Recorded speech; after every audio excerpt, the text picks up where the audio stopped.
Et je voudrais revenir sur 3 points. Le premier, c'est que l'instabilité persistante dans la région des Grands Lacs demeure une profonde source de préoccupation. Comme en témoigne le rapport du secrétaire général, les violences entre groupes armés et contre les populations civiles se poursuivent, avec un bilan inacceptable en pertes humaines et en déplacements forcés. Nous devons poursuivre nos efforts pour répondre à cette crise humanitaire de très grande ampleur.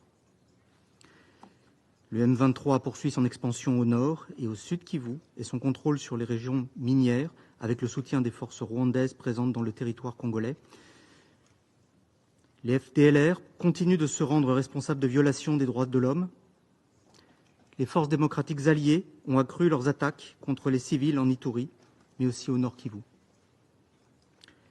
Le groupe Red Tabara demeure un ferment de déstabilisation du sud Kivu. Nous condamnons l'ensemble de ces activités et nous réitérons notre appel à une mobilisation collective pour répondre aux immenses besoins humanitaires dans l'est de la RDC.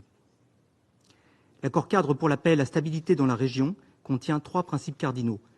Ne pas soutenir les groupes armés, respecter la souveraineté et l'intégrité territoriale des États voisins, ne pas héberger ni fournir de protection aux personnes accusées de crimes et de violations du droit international. Ces principes doivent être respectés par toutes les parties.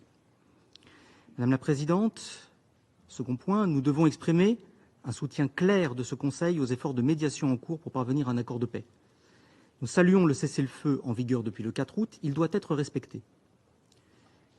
L'Angola et son président, M. Lourenço, sont en train de redoubler d'efforts pour renouer le fil du dialogue. La France soutient le processus de Luanda.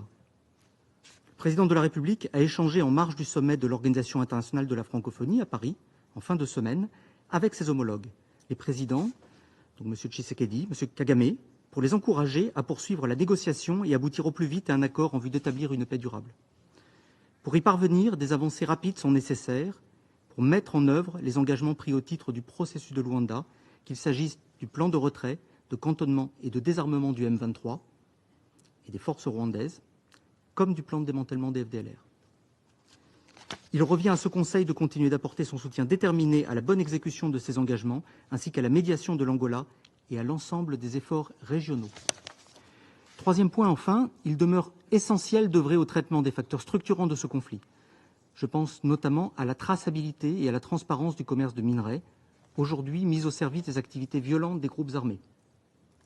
Je pense aussi au soutien des échanges entre sociétés civiles des différents pays et à la promotion d'un développement économique au bénéfice de toutes les populations de la région. Nous saluons le travail conduit par l'envoyé spécial, M. Wang Chia, ainsi que son bureau, de l'ensemble des efforts des Nations Unies, y compris ceux de la MONUSCO, bien évidemment, de la représentante spéciale du secrétaire général, Mme Bintou Keïta, des agences et des personnels impliqués sur le terrain. Je vous remercie, Madame la Présidente.